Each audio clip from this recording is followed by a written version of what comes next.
Welcome to Coffee and an Interview. I'm Jacqueline Pena, and I'm here today with Dr. Dawn Menge, who is a well-published author. And if you're looking at any visuals, you'll notice that she has her books on display, but we're going to jump into that in a second. I'm going to let Dr. Dawn introduce herself and tell us a little bit about who she is and what she does. Well, good morning, and thank you for having me. My name is Dr. Dawn Menge. I have a Ph.D. in curriculum and instruction. I've been teaching students with severe cognitive delays for over 20 years. And part of the journey while I was getting my credential was I was asked to write a math book. And so that's what I did. I wrote Queen Vernita's Visitors. And at the time that I wrote it, it was actually named after my student, Victoria. And everyone in the book is someone in my family. And so when I first wrote it, my students and I would travel around to the elementary schools in our area, and then they would do a little skit. And then I would go back the next day and I would explain the disabilities and the behaviors to the classes. We did this for about 3 years. I got a grant through Cal Poly to do that. So then I decided that I wanted to publish the book. So then I named it after my grandmother, Vernita. She was an astute businesswoman and a world traveler. And so I published this first one, and it's based on the days, the weeks, the months, the years. It's pre-K to first grade. And then I immediately won first place in the Evie Award. And I started getting interviews, and people are asking me, well, what are you going to do next? And I'm like, I wasn't really doing anything next. I hadn't had a plan to market the book or anything. I just was publishing it. And so I started writing it, and I love to travel. I got this from my grandmother, my mother. My parents had a sailboat for 25 years, so we spent a lot of time doing that. And so I thought, okay, you know what? We're going to have the Queen travel around her kingdom, and she's going to learn about the different areas. So I wrote one on Alaska. And then in Alaska, all of the books are based on my real adventures and real people. Like this would be my son-in-law, Chris. And then this was my friend. She was my assistant, and we're whale watching.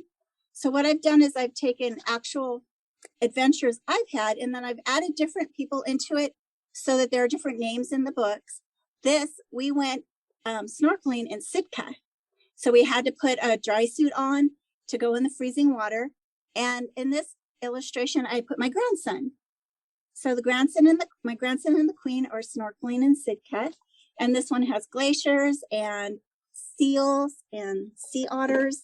And so I also did one, I spent a lot of time in Kona, and I wrote this one. I have some friends that live there. I grew up with him. I lived in a little town in the mountains called Wrightwood. And so we've known each other for over 40 years. We just had our 40th high school reunion, so it's been a very long time. So this is actually based on him and his wife, Sea Captain Jeff and Enchantress Carrie. And I started adding disabilities to my books. So this child is actually the foster daughter of my assistant that was watching the whales. And this talks about that I believe she is blind. So he's describing to her, he has a zebra bird in his yard. And so he's describing to her, what it is and what it is that she's hearing. And then this one is on a deaf child. So she's watching the ocean, and it just describes a little bit about the disability. And so then I did one. So I have 13 I've published now. So the Queen has done a lot of traveling. This one I did with my little brother. He's an astronomer at JPL. And so it's based on astronomy. And when he was little, I called him Heathy Bean because his name is Heath. So this is Sir Heathy Bean, the astronomer. And so they're learning all about the solar system. Now in here, I have these disabilities. This one has cerebral palsy. This is Jake. This is the foster child of my friend Judy, who is my assistant. And so he's learning about the moon. And so in the books, I have put in a few disabilities, but I just put it in part of the story so that if a child's reading the story, it's not about the disability, it's about the child. And the child is learning about the moon and talking to Sir Heathy Bean. And he just happens to have cerebral palsy. So there's a little bit of information about it. And then this one is Jeremy. Jeremy was my student. He has Down syndrome, and his mom actually was one of our teachers. And I had him for probably 8 or 9 years. And so there's a little bit of information here about Down syndrome. And then he's learning about the solar system, and he's having a picnic with the Queen. And so I just started doing that, and I wasn't really doing anything with the books. I was just having a lot of fun. They are read all over the world. I went to a book festival in the University of Arizona. It's a huge book festival they have. And a lady there was buying books to take. She was going to Ghana, Africa, to build a library. So she took some of my books. And then when I found out what she was doing, I donated some books to her. And I asked her if she could send me pictures. This is probably the 3rd year I'd been started publishing. And I didn't really think I would get pictures, but she did. She sent me these beautiful pictures of the children checking my books out of the library in Africa. And that was just so amazing. Wow. I mean, just this, I can see why it's amazing. I mean, for her to see these books and take them to the library she's building, because I'm looking at this, I almost knocked down my laptop because I was so excited at how you weaved in these stories, this concept of travel and exposing us or readers to different places and different things through the stories. And then just how, the characters, you're focusing on the individuals, not the disabilities. Yes. And or cognitive delays or anything like that. And so it's just weaved into part of the story. And that's great for readers to see that we should be focusing on the person, not the disability. And in how you portray the stories, you're putting that out there, that message and that philosophy out there. Yes, it's been a lot of fun. It's a lot of work, but it's been a lot of fun. And we also had she was our speech therapist, and she actually came from Africa. And a lot of her family members were teachers. So I gave her a set of the books, and she gave them to her family members. And so they were sending me videos and pictures of the children in different regions of Africa reading my book. One little girl got on there and she read this book on her birthday to her classmates. And they sent us the video, and it was just like so amazing. It's like, when I started doing this, I never thought any of that would be happening. I didn't have a plan about this, or it's just kind of evolving into something different. And so I had this one I published in 2019. This one again is on Kona. And this one, now the series has won over 41 awards, various awards. And so this page, I can't find my page. Okay, this little girl, her name is Ireland, and her mother's name is Heather. And she is lacing the flowers to make leis for her classmates. And she has Rett syndrome. So there's only a few facts about Rett syndrome, but it shows that she's going to school. She has friends at school, and she wants to make something really special for her friends. And so this one is Connor. Now, Connor was my student, and this is his dad, and Connor has autism. So they are at Volcanic National Park. So they're learning all about volcanoes. But what Connor's doing is Connor's teaching. Connor is nonverbal, and he uses a communication device. So he is teaching the Queen about his communication device, how to use it, and that she needs to look at the device so she can communicate with him and he can talk to her. And so there's just a little bit of information about that. But the actual emphasis is on that Connor and his dad are at the Volcanic National Park learning about volcanoes. And this also teaches if a child is on campus and they're using a communication device and they read this, they could, oh, now I know what that is. He's not playing games. He's not doing things I don't get to do. This is how he's communicating. Or someone who's reading this with their child and they're working in the community and someone is using some kind of communication device, then they know what it is. Because it's hard to ask. When you're out and about and you see someone, you think it might be rude to ask them. And sometimes it matters on the person. Sometimes they think it's rude. Sometimes they're more than willing to to explain, you know, what's going on. But this, you'll already have an idea. And actually, the other day I was watching a movie. It was called Play With Me. It was about a little autistic boy that had a communication device. It was a horror movie, but it was on a couple years ago, but I watched it. And that's actually the beginning of the story. The little boy had a communication device. He was autistic. He was mainstream. And the little boys they were bullying him. And they were upset because he got to watch his iPad during class. Why does he get to do this? They just simply weren't understanding it. But that is what happens. I mean, that was a movie. It was a horror movie, but that is what happens, is that people don't understand the children, even the adults, you know, they don't understand what they're doing or why they're doing it. So something I did last year is I saw a thing on Facebook, and it was for Conquering Disabilities with Film Festival. And, you know, I'm like, oh, what is that? I want to try that. So I wrote to the director and I said, well, I don't have a screenplay. I don't have any of that, but I have these books and they have disabilities. Can I enter them? And she said, yes. So I entered all of my books, and mostly the astronomy one and this one, into the Conquering Disabilities. And in July, I went to the film festival and I actually won the Special Recognition Champion Award from the film festival. And it was really exciting. I wasn't aware of that these were actual directors and actresses that were there. So it was really a little overwhelming when I got there. But I also wrote this book. Now, this isn't part of this series, but this is called Dragon's Breath. And it's based on an experience that I had, that someone got jealous and upset. And so they hurt me for several years. They bothered me in my home. I had to sell my home. And out of that, I wrote Dragon's Breath. It's a fairy tale about the king and the queen. And the king has a dragon that's supposed to be helping the village, and is actually gets jealous about the queen. And so she starts blowing this smoke on the kingdom, and nobody knows what's wrong, and everyone's sad, and the crops are dying, and everything is going bad, until the king catches her. And then the king banishes her, and then everything starts growing again, and then things get better, and everybody is happy. So this one I just published.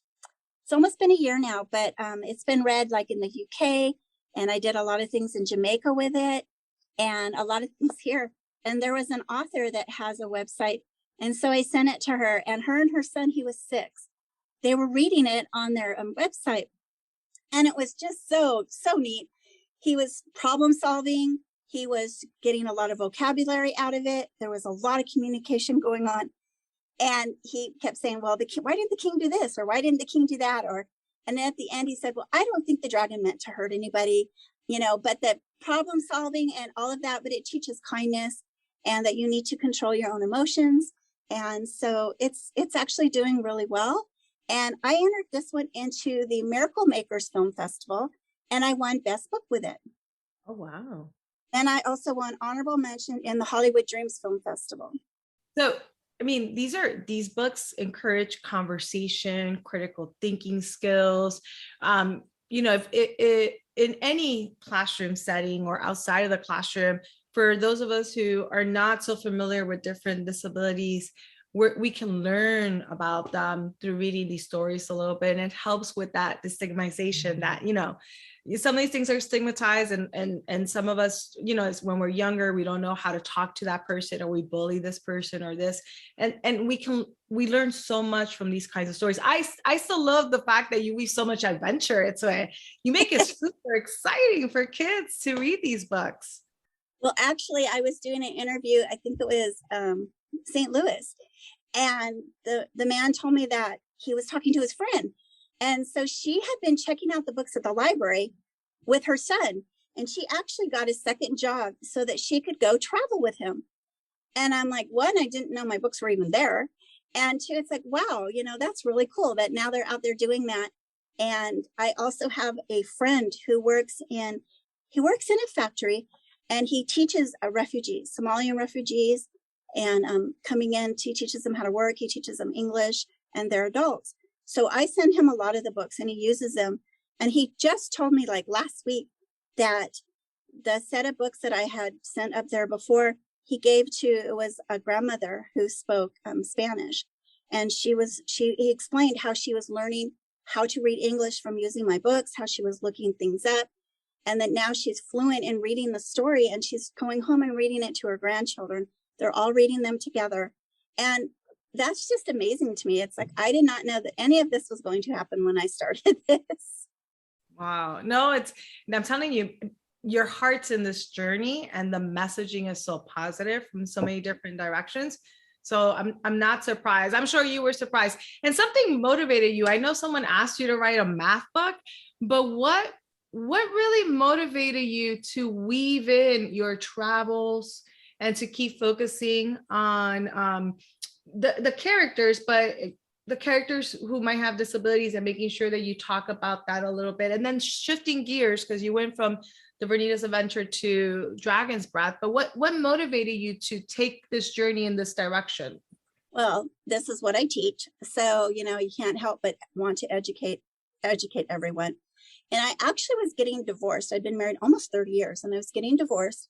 And it's like, well, okay, my children were raised. My youngest was 18. Like, okay, what do I do now? What am I going to do with my life? I was already a teacher, so I already had a career. So that's actually when I started my Ph.D. And so I worked on that, and I kept me focused on myself and what I was doing, and not on what was, the problems that were happening. And that's one reason I did the book too. It's like, okay, I want to do something different. I want to do something new. And then I'm like, oh, okay, this is work. And it was something really good to concentrate on. And it kept me, so you would say, well, in a few months, I'm going to go on this trip and this is what I'm going to do. And then it just kind of has evolved. This is when we went on, and this is all of our family. There was like 19 of us. Wow. And we went to Williams, Arizona, and you can ride a train from Williams, Arizona to the Grand Canyon. And so that's what we did over Thanksgiving break. Well, when we came home, it was snowing. It was really neat. But there was bandits that got on the train and they robbed us. And so this is for real. Well, they weren't real bandits. It was part of the show. But, Okay. The reason I even mentioned that was this illustration, the illustrations come from my actual pictures. Sometimes it's just the picture itself, or sometimes I accumulate several different pictures. But these are my grandsons, and he was actually holding them up like this. So she made the illustration exactly like the picture was. And this is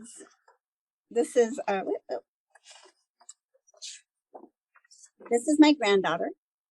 She's looking at the window, and this was an actual picture that we took. And then when we got back from the train, we came back, we put our pajamas on, and we went on the Polar Express. And so that's why this is based on Santa Claus. Where is Santa Claus? This one is my son. It's my son and my daughter-in-law and my granddaughter, and they're reading Queen Vernita book on the train. And so this one is pre-K to first grade. My stories run from pre-K all the way up to sixth grade and above, so that your child could grow up reading the books. And this one, we actually went in Flagstaff. We went to Santa's workshop. And so this is actually my assistant. I put her into the picture, and her daughter, and they're reading the list for Santa Claus. This is actually my grandson. He fell asleep in Santa's lap. And so he was so tired. It was a very long day, but it was a lot of fun. But at the beginning of the story, they are making teddy bears. Now, we went to the Santa's workshop in Flagstaff, and this was an actual picture of 3 of my grandchildren making the teddy bears. And so it's part of the story. So this is all a real adventure. Anybody could go to Williams, Arizona and ride the train and then ride the Polar Express. But it's all just based on things we're actually doing in our life. That's amazing. And then imagine if you read the book and have an opportunity to go on one of these adventures after reading the book. I think that'd be very cool for parents and children. Yes, actually, this one is from New Orleans. I went to New Orleans and I rode in a jet boat up the bayou. And usually my books are marked, sorry. But I actually did an interview with an adult, and she read my book. And so she bought the New Orleans book because she was going to New Orleans. And so she wanted to read the book before she went there. It's got the French Quarter. It's got plantations in it. It's got jazz music in it, but this is a picture. We actually rode the jet boat into the bayou, and it was thundering and lightning, and we had to hide under the moss till it stopped. And then he went on the thing, and he went on this mound, and it wasn't land. It was like just a bunch of weeds. And he gets out, and this is him over here. And he gets out, he's over here, sorry, it's hard to look upside down. So he gets out and he starts making this really weird noise. And he's got this fish in his hand. And all of a sudden you see these big eyes coming up out of the water. And they were alligators.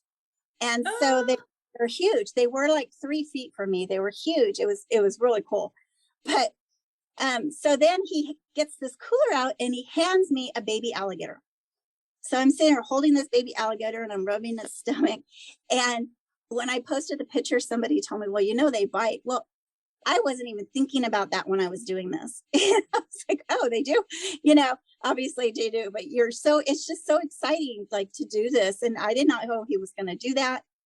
And so it's just really exciting. You can actually go in the bayou and do that. But yeah, this woman bought my book just to go, and she was an adult. Mm-hmm. So, and I have one. I don't think they're great to read trust me, at my age, if at 43, I would read these myself. I'm dying to see them actually. Well, it just gives you different ideas. Like in this one, I actually won a trip from Stater Brothers. I used to do contests all the time, and you can actually win. And we went to Oahu, and I took all my kids, and I only had one granddaughter at the time. I wanted to go swimming in a shark cage. So we all drove across the island to the North Shore, and we went out about 10 miles, and we went in a shark cage. And I was in there first with my sons, and my daughter was on the top throwing the fish out to attract the sharks. And so they were just swimming around us, and they weren't like great whites or anything, but it was really fascinating. And we were, trying to touch them and things, but she saw them jumping out of the water and stuff to get the fish. And so she didn't want to go in the cage. So I think if I had seen that first, I might not have wanted to go in the cage either, but it was fascinating. And luckily I have an adventuresome family who is willing to do things with me that I would like to do. Adventuresome is the right word, because that's definitely part of the formula. It's your passion is adventure, and you translate these into your books. Where's your next adventure? That might become the next book. Where you go? This one, I actually just got back. We went to Tucson, Arizona. I wrote a book with a friend of mine that I've known for over 40 years. We actually started the book 10 years ago. Took us a little while to write it, but it's on Tucson, Arizona. That's where he lived. And that's why I was going to the festivals there, because he was working at the university. And so it's on Tucson, Arizona, and it's based in a bed and breakfast called Hacienda Linda. And if anybody goes to Tucson, you have to go to Hacienda Linda and you have to meet her. They're the neatest people. So we were just there this weekend celebrating the release of the book. So this one has bats, and these are the illustrations. The book is just coming out. We talked about the Day of the Dead. Mm-hmm. And then this is my co-author. And then we talked about Diwali.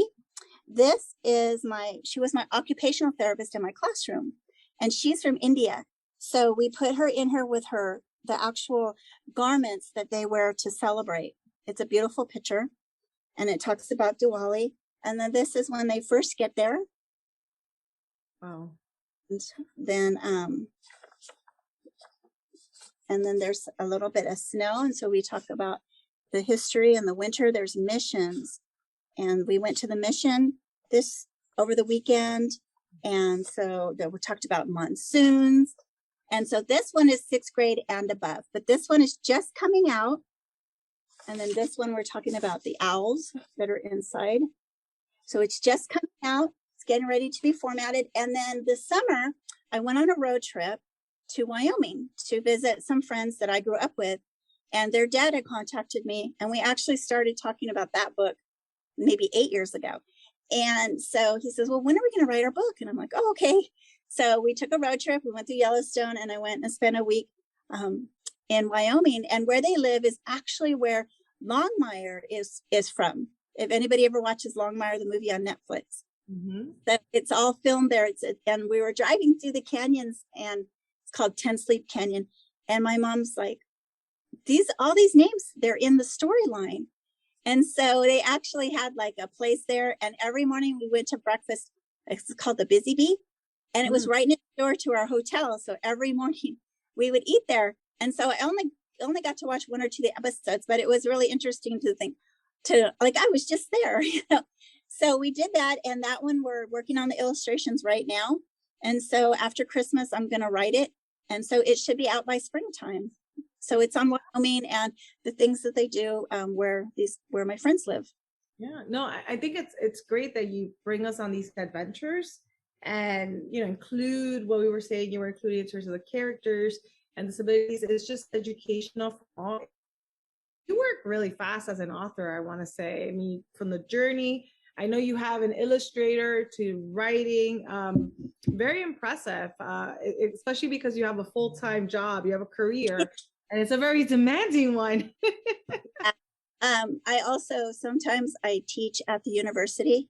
So over the pandemic, I was teaching special ed law. I taught that a couple of times. I also was going up to Sacramento and working on the test questions for the standardized tests. So I was flying there about once a month. And so right before the pandemic, I was pretty tired. I was like, I can't keep this up. And then we shut down. And so during that time, because we were all teaching from home, I'm like, you know what, I'm going to catch up, because when I started, I was going to have this rule that I was going to publish one book a year. Okay. And then there's a couple of years I wasn't able to publish any. So since we started the pandemic, I've published 5 books so I could catch up. So that's some fast catching up. I've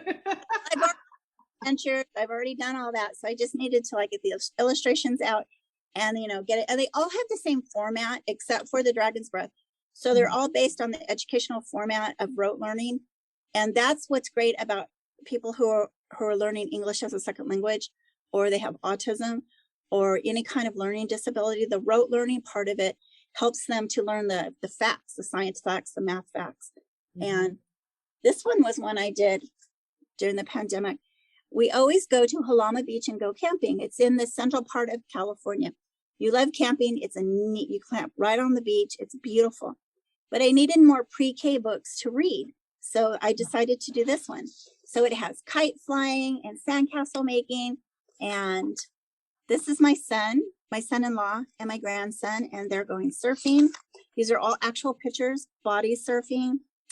And so this during the pandemic, a friend was living with me. She was our occupational therapist, and she was from Maine. So we were taking her around to show her things.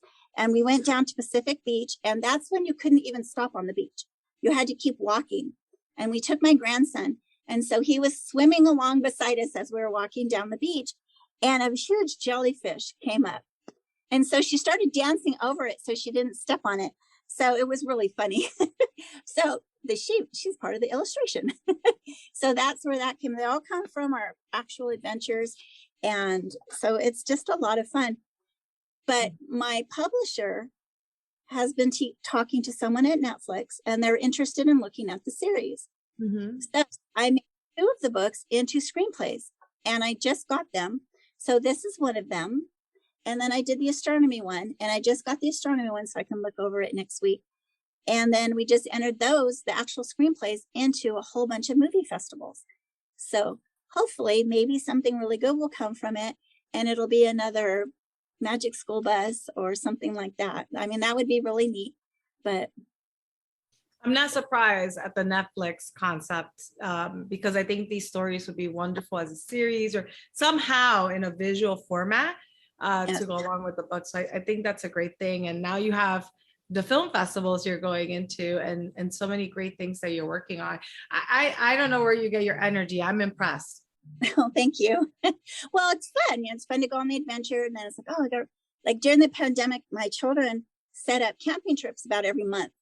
So we went to the Grand Canyon, we went to Zion several times, and we went to Death Valley. And so those are all at some point going to be books. Got a lot of pictures, a lot of research out of that. And the next book, after I get Wyoming done, the next one we're going to do is Death Valley. And I'm going to do that with my co-author from the Arizona book. His grandmother, and it was, I believe it was in 1921, took a trip to the Grand Canyon. And so she had written kind of a diary. And so he published it on their website. So when we're going, he's telling us about this and he showed us this. And so I thought, oh, that would be really neat to do her version and then the version 100 years later and kind of intermix them together. And so that's what we're going to do in February. We're going to go back to Death Valley and start working on that book. So that'll be interesting. That's a great collaboration. You're working on so many projects and you have so many books out there. And for anyone listening, you're probably wondering, which one should I read first? Should I read this one with my son or daughter? Should I read this one with my students? Should I put this one in my library if you're building a library on a campus or something like that? Any advice of where we should get started with your books? What is the best place for us? Well, it doesn't matter what age level that your child is, because they go from pre-K to 6 and above. So if you have a young child, 4 or 5, you would get like Queen Vernita's and learn the basics. And then she does, they're very active. You know, they're reading, they're doing, this is my granddaughter. They're doing things. They're doing apple picking. So it's very active. They're making sandcastles. And so you would start with this so they would understand the repetition and their calendar skills. This one is also, the Sandy Beach is also pre-K to 1st grade. And then so is the Christmas one. So that's where, if you had a young child, that's where you would start.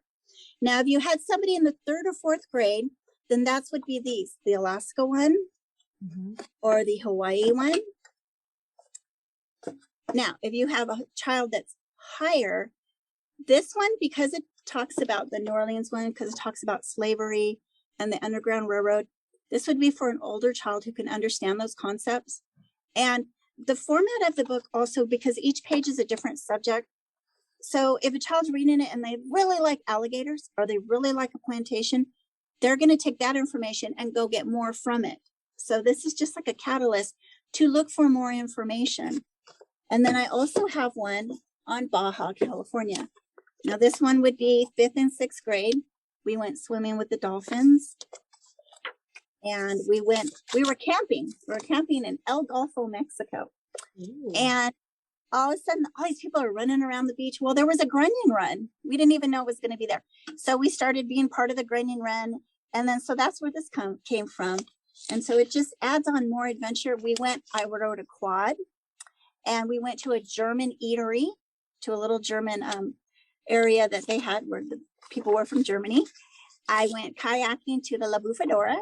So if anybody goes there and they go to La Bufadora, don't just go and get off the bus and go to the shopping area and see it. You can kayak on the ocean to the backside of it and actually watch it. And that was fascinating. I'm so glad that I got to do that. And I also have a friend who has a service dog. So this page talks about Harper Lee, and Harper Lee's been to my classroom. And what she does, she goes to LAX and she actually helps the passengers that feel anxious. They go through there. And so it just talks a little bit about a service dog and what their role is in people's lives. So there's lots of different kinds of information in the books, but it would depend on the child and what their interests are.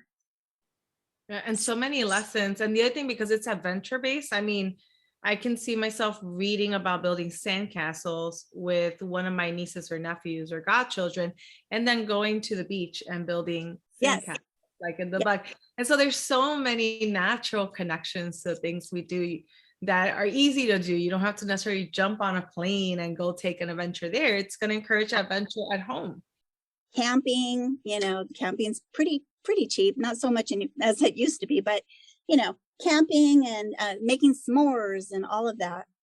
Hiking, going to the park or a new trail or a lake nearby. I mean, trying to find those adventures and be able to live those with the people you love. I think that's a fascinating piece to all of this. Your love of adventures is tied to your family also.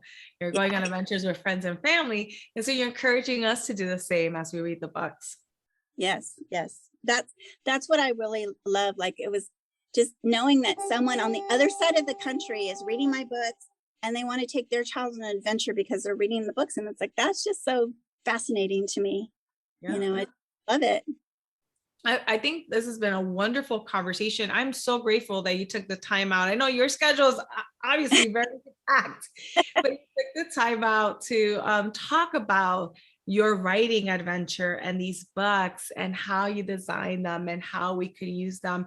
And I don't know if you have any final words of advice for us who might want to read your books or use them, or any final thoughts that you might want to add to this interview that I didn't get a chance to ask you.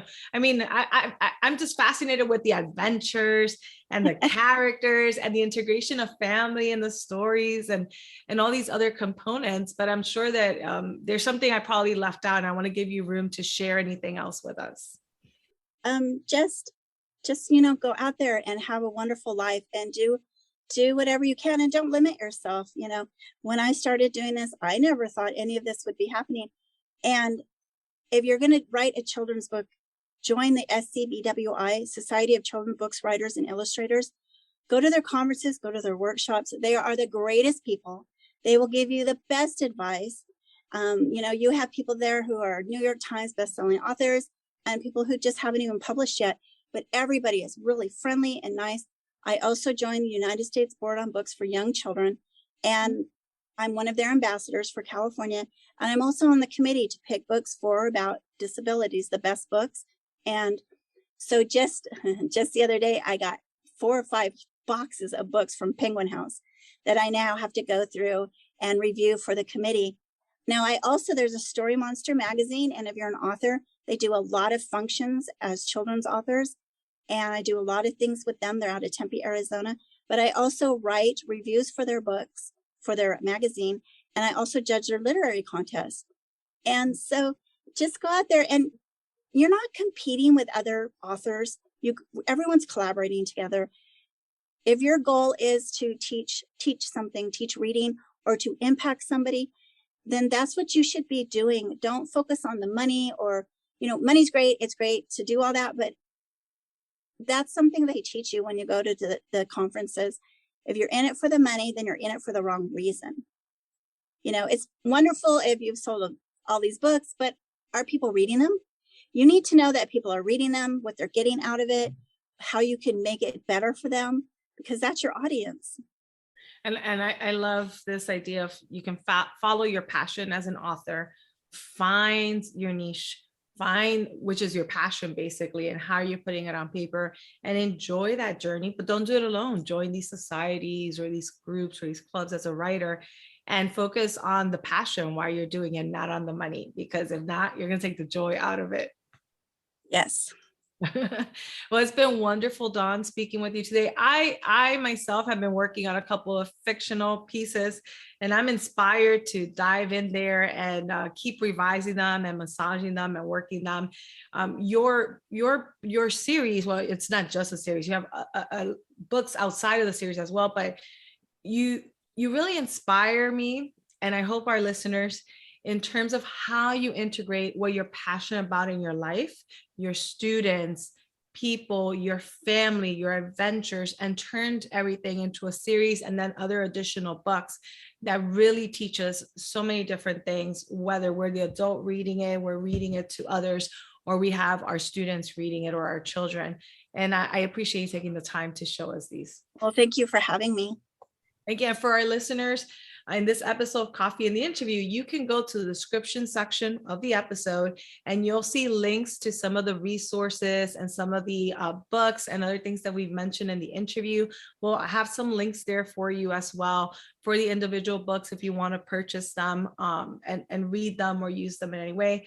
And Dawn, I just want to say thank you one more time. I know you're super busy and you took the time out to show us all this great work. And for me today, I'm inspired, and I'm on Eastern Standard Time. It's later in the day. I started feeling tired when we started talking, and I'm like, woof, I'm pumped. I don't need coffee. I know you have a packed day, so I'm going to let you go. To our listeners, check out the resources, buy the books, share the books. They're wonderful resources, the books themselves, for you, your family members, your students, your children. Just go read those books. And Dawn, thank you for sharing your adventures with us. Thank you for having me.